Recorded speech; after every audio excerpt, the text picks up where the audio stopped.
அவர் மரித்த காரியங்களை திரும்ப புதுப்பிக்கிறார். இதோ உனக்காய் ஒரு துவக்கத்தை கர்த்தர் இந்த காலை நேரத்தில் நம்புற தேவ பிள்ளை ஆர்ப்பரிப்போடு, என் ஆண்டவர் பெரியவர், என் ஆண்டவரால் செய்யக்கூடாத காரியம். ஹல்லேலூயா.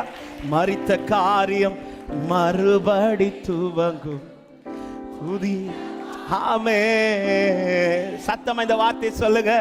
மரித்த காரியம், ஓ முடிந்த வாழ்க்கை. ரிப்பீட் பண்ணுங்க இந்த வார்த்தையை. மரித்த காரியம், மரித்த காரியம்.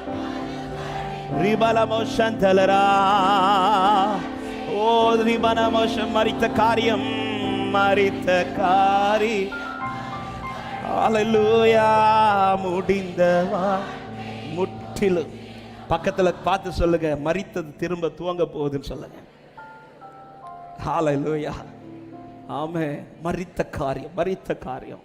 ஆண்டவர் ரிப்போர்ட்டை கேட்கல, அவன் கண்டிஷனை பார்க்கல, எத்தனை நாளாச்சு நாருமா நாட்டு இதெல்லாம் பார்க்கல.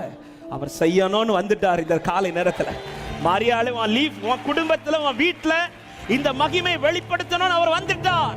என் ஆண்டவர் செய்யாமல் விட மாட்டார் என்று நம்புகிறவர்கள். ஆமென். அவர் செய்யணும்னு வந்துட்டார். அவர் செய்யறத தடுத்துறாதீங்க. ஆமென். செய்யணும்னு வந்துட்டார். செய்யறத மார்த்தாள போல, ஆண்டவரே 4 நாள் ஆயிட்டு எப்படி பேசாம இருக்கு, விசுவாசி மகிமை. நான் என்ன செய்யணும்? நீ போய் கல்ல புரட்டு, நீ மூடி வச்ச கல்ல புரட்டு.